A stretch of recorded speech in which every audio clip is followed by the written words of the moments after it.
Hello everybody and welcome to today's video. We're going to be going over the new analysis and debugging features which were just released in the Entities 0.50 update. However, I'm not sure that you're actually going to need to use these because, well, nothing ever really goes wrong when you're developing with experimental technologies like Unity's data-oriented technology stack, for example. Only kidding, these are actually extremely valuable and useful tools that will not only help you debug your application, but really just give you a better sense about what is going on and how you can improve the general performance of it. These tools will help us identify red flags in our application when we need to potentially rethink how we're implementing a solution to a problem. So today's video, we're going to be going over the two new profiler modules, as well as this awesome new feature called Entities Journaling. Then I'm also going to be showing you how to actually create debug builds because, when we test our game in the editor, there's going to be quite a bit of overhead from the Unity editor. So to get an accurate representation about, the performance of our game, we really need to test this in debug builds. So I'm going to be showing you how to create some debug builds today. Now, I should also mention that as of Entities 0.50, they've introduced a whole new source generation and all that. And with that comes, some additional options to us for debugging purposes, such as, inspecting the generated code and making, better breakpoints and stuff like that. So if you are interested in that, do let me know because I think, we can probably make a whole video just really diving deep into that topic about debugging this new source generation. So again, do let me know if you're interested in that. Then just real quickly, I did want to mention that next month, Jason Wyman is going to be putting on a Game Dev Guild conference. It's an online game dev conference where a bunch of game dev speakers are going to be talking about, cool topics about game development. And in fact, I am going to be one of those cool speakers at this conference, going to be talking about how to integrate the power of dots into your existing Unity mono behavior project. So definitely looking forward to that one and watching many more of the speeches during that as well. If you are interested in purchasing a ticket to this conference, you can use the links down in the description below and it will take you right there. Also with your ticket, there are a bunch of free bonuses included, so definitely go check that out. I think it really is incredible value. All right, so here I am over in Unity. I have a brand new Entities 0.50 project open here. By the way, if you don't have an ECS 0.50 project set up already, I'd highly recommend that you check out the video that I did that goes over how to set up a brand new project. So I'll leave a link in the card as well as in the description below. But anyways, once we have that set up, we can just go ahead and open the profiler here. So typically by default, the profiler modules will be enabled, but if you do want to check that, you can just go up to this profiler modules dropdown. Just make sure the entities structural changes as well as entities memory modules are both checkmarked and enabled. If they are disabled, it won't actually record the data that we're looking for. Now we can scroll down and we can actually see these brand new profiler modules here. So the entities structural changes, this tracks most of the structural changes that happen in our application. I say most of them because it really only tracks creating and destroying entities as well as adding and removing components. So a structural change basically takes place when an entity is changed in such a way that the data associated with that entity is actually going to need to move to a different chunk. So this ends up being quite an expensive operation, which is why it's something that we would want to keep an eye on throughout the lifetime of our application. It really becomes a problem when we're frequently doing structural changes to a large number of entities. Now, if you're really familiar with how structural changes work in Unity ECS, then you see that there are actually a few missing here. So for example, when we change the value of a shared component on an entity, that actually is going to be a structural change because it will move it to a different chunk. Definitely check out the video that I made on shared components to get a little bit more information on how that actually works. But you'll notice that that is actually not listed right now, and that is not something that is tracked. I kind of tried testing it out myself by doing a bunch of structural changes by changing the value of a shared component, and it doesn't show up on this graph at all. So as of right now, again, it's only just creating and destroying of entities as well as adding and removing components. Let's go ahead and just take a quick look at what this looks like. So you'll see that I have this structural change system here that basically spawns 10,000 entities, and then every single frame we're either just going to add a data component or remove it. So pretty simple, but something to just kind of tax our little system here. So we can just go ahead and let that run for a little bit, and then we'll go ahead and pause it. All right, so with the application paused, now we can actually inspect this a little bit more to kind of see what exactly is going on. So down below, you'll see that again, we are in the structural changes module.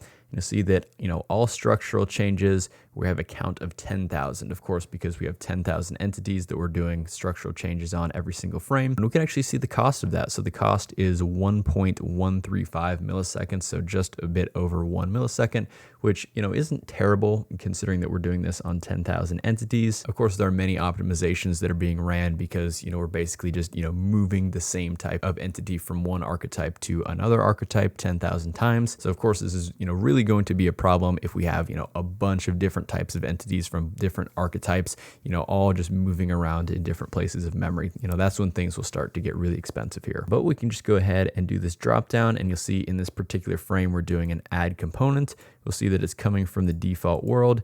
And furthermore, we're actually doing this operation in the end simulation entity command buffer system.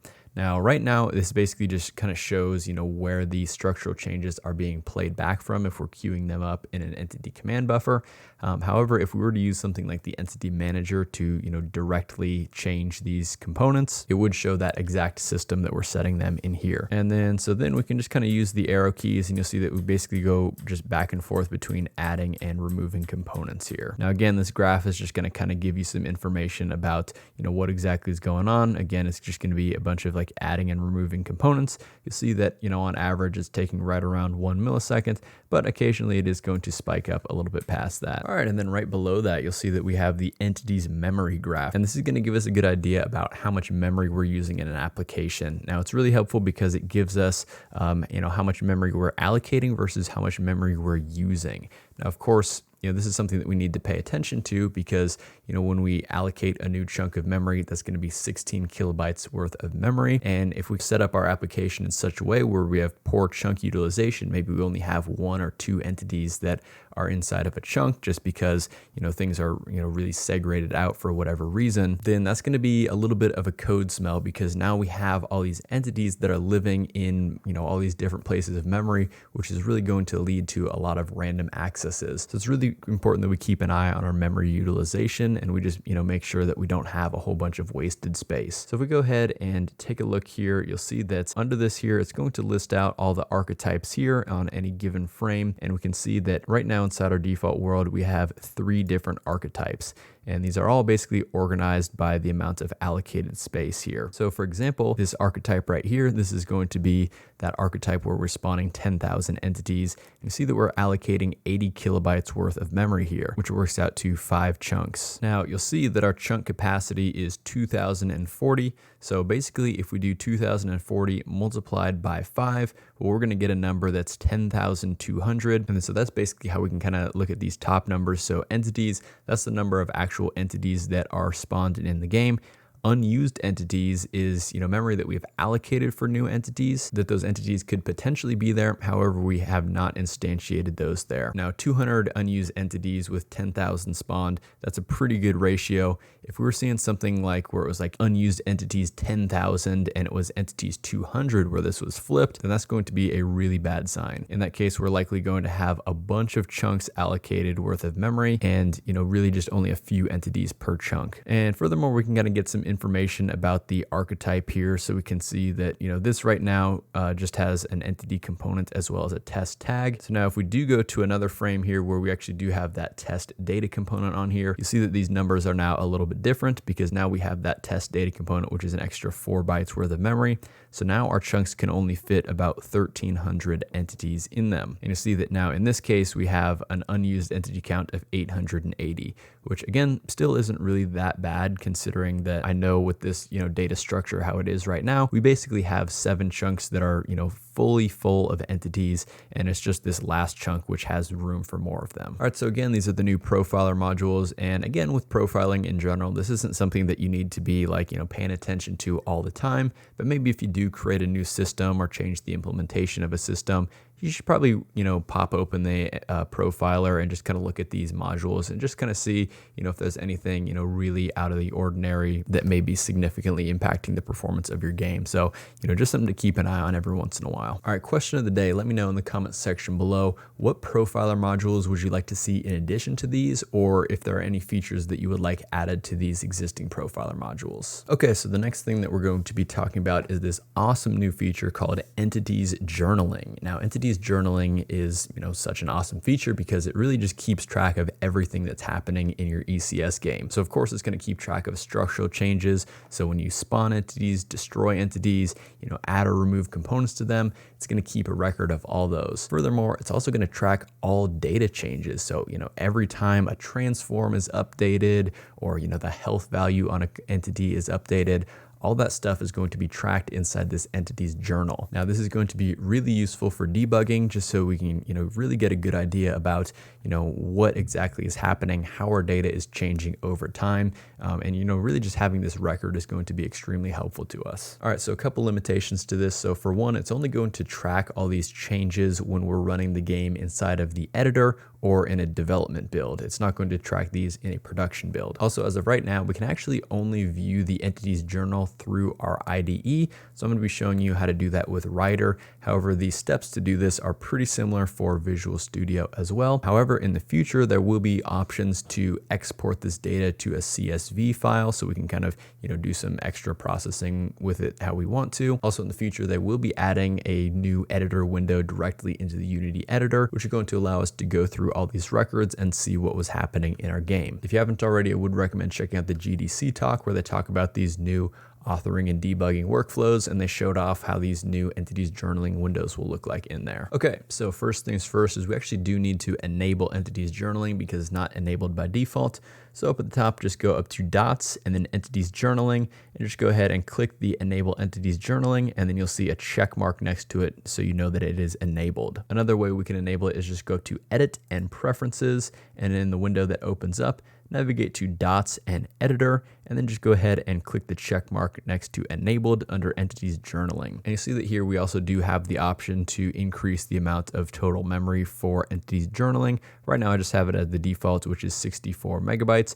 But if you do want to increase that, you can do that here. And just note that the entities journaling is a first in, first out type situation. So, if we do end up filling up this memory, it's going to start deleting records at the beginning in order to record more records. So basically this just means this is going to keep a record of the last 64 megabytes worth of entities journaling. And also I should mention that you can actually use the disable entities journaling scripting define, and that's going to actually go ahead and disable all entities journaling from your editor as well as development builds. Okay, so like I mentioned, right now we can only view the entities journaling through our IDE of choice. So in this case, I have JetBrains Writer. Now again, the steps are going to be pretty similar for Visual Studio. Most of these options will be available to you. So I've just changed up a few things in the script here. So right now I'm only creating 10 of those entities rather than 10,000 of them, just so the entities journaling is a little bit more manageable here for us. Also down below, I'm just going to go ahead and add in a breakpoint right here. So basically when we press the space key, it's going to trigger off a breakpoint, which is going to pause the execution of our application.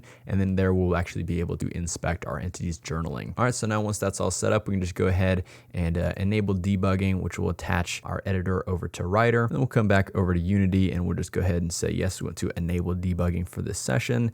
It's going to take a sec to compile here. All right, so we'll just go ahead and play our application, wait a few seconds, and then hit the space button. And then you'll see that now Writer has gone ahead and hit this breakpoint right here. And then, of course, in this little window here, we can, of course, inspect all the, variables that we have access to. So now what we actually need to do is create a new watch. And I believe in Visual Studio, there's like a dedicated watch window. But over here in Writer, we can just go ahead and right click and create a new watch here. And then here we're actually going to use the entities journaling API to kind of like filter out our query here. So the way we can do that here is just by going to our entities journaling namespace and then do a .records and .all. So this is just going to give us all the records. Now, of course, we can kind of use the API to really filter down in very specific ways. Unfortunately, the entities journaling scripting API isn't available online, so we do have to do it kind of the old school way where we pop open the entities journaling.cs script and just kind of look through the API that way. So we'll have a little text box on the screen right now of the exact file path to get to it. But one easy way, of course, is we can just do entities journaling, hit hit F12 on it, and then we just want to go to the entities journaling.cs right here. And then you'll see in the script that opens up here, we do have, summaries above all these different operations that we can perform with the entities journaling. All right. But anyways, back to the watch window down here. So you see that if we actually expand this little drop down, we have, kind of all these little categories of records here. So basically what this means is, it has like 0 to 99, 100 to 199, and then looks like this goes all the way up to about 7,500. So basically these are all the things happening in our game. These are all the individual records. So we can kind of, break this down. So if we say expand this first one, you see that, we're beginning by creating the world, and then just going to go ahead and add a bunch of systems here. We can kind of scroll down, and we can actually just expand any of these drop downs and get some a little bit more information about this one. So you see that this particular system is the unity.rendering.add LOD required components. Scrolling down a little bit, here's another one here where we're adding the end simulation entity command buffer system. So, really, the first couple things that we're doing is just, adding a bunch of systems to our world. Looks like there are some additional worlds being created. You see here is a create entity operation that we're doing here. And, it's just kind of interesting to see, a lot of the things that are happening behind the scenes here. So you see here's another create entity operation. You'll see that this is creating entity with index 10 version 1. So this is going to be, one of those entities that we spawned into the world, and we can get an idea about, the components that are associated with it. And then scrolling down further, we see that we have things like add components, and then we can see the entities that are affected by this operation. So you see in this case, it's the entity at index 3 version 1. You see the executing system, in this case, is the end simulation entity command buffer system. So this really gives us a bunch of good information about, what exactly is going on in our game. Right now, again, it is a little bit cumbersome, just, the fact that we have to do it kind of through our IDE here. But, this is something that, again, it's brand new, and this is something that will be improved greatly in the future. So yeah, we do get a bunch of good information about, what frame index all this stuff is happening on. So, if we come down here, you'll see that there's, setting components, removing components on frame 103. Again, we can kind of get some more information about, the entities that are exactly being affected by this. So this is, entity index 2. You see the component type here is going to be our test data. So, again, this just gives us, even information about these particular components. So, this is a pretty comprehensive record about, everything that's going on in our game at any given time. And again, this may be a lot of data, and so that's why we can kind of use the API to, filter it down a little bit. Again, maybe not the most intuitive right now, but I'm definitely looking forward to the new editor windows that will be put in place that will make this a whole lot easier. All right, and then finally, I did just want to show off how to create a debug build of your application so we can do some profiling on it. So basically what we're going to do is create a new build configuration. So I just have this settings folder up here, and we'll right click and we'll go to create build configuration and empty build configuration. And then, yeah, we could just call this like test build config. Now, if you're not seeing the option to create a new build configuration, you do need the entities platforms package installed in your project. Now, in the past with the ECS, we did need a specific package for, every single platform that we wanted to develop for. That's no longer the case. We just need the platforms package. All right, so anyways, we're gonna go ahead and create this build configuration here. So we'll actually go to the unity build.classic, and we'll add a classic build profile here. So you'll see that our platform is going to be Windows. In here, we can basically select whatever platform we want, but I'm on a Windows computer right now. And then in this case, we're gonna go ahead and create a development build rather than a debug or a release build. All right, and then next we're gonna go ahead and add a scene list here, and then we'll just check mark this box for build current scene. So that means the current scene is just going to get included in this build configuration here. And then we'll just go ahead and apply those changes. And then now we can come up to the top here and just go ahead and click the build and run button. And just go ahead and build a player. All right, and then once it's complete, you'll just see that we now have this new beautiful window of an empty Unity scene. It just says development build at the bottom here. Obviously not a whole lot of interesting things going on here. But if we do come back to Unity and then we open our profile with Control-7, now we can go up to this drop down here where it says play mode. And then we're just gonna go ahead and change this to the Windows player, which is on my machine here. You see that now we're gonna be collecting data about that application that's running in the background. So we can actually just go ahead and pause the recording here, and we can go ahead and inspect this. Of course, we can, check to see what exactly is going on as far as like CPU usage. And of course, we can come back down here and look at our structural changes. Oh yeah, so again, I'm only doing 10 structural changes rather than 10,000. So, obviously a, very insignificant amount compared to what it was previously. But then yeah, going over to our entities memory, we can check our utilization, and then you can kind of see, what we have here. So in this case, we have 10 entities with over 2,000 unused entities. Now, that's not really that big of a deal because right now we're just allocating one chunk, which means that we only have about 16 kilobytes worth of memory allocated, and having just a little bit under 16 kilobytes of unused memory is really not that bad. All right, so that's going to do it for today's video. That's basically just an overview about all the analysis and debug features which are new as of entities 0.50. I think these are really great and beneficial tools. You'll see that some of them still have a little bit of a ways to go, but I do think that these are a massive step in the right direction. They're so much better than what we had previously, which was, well, not really anything. So very excited that they're putting some good development resources behind building out these tools. Again, do let me know down in the comment section below, what kinds of profiler modules would you like to see added, or what improvements would you like to see made to these. But anyways, once again, that's going to do it for today's video. I really do hope that you enjoyed it and you found it useful. If you did, I'd really appreciate it if you hit that like button.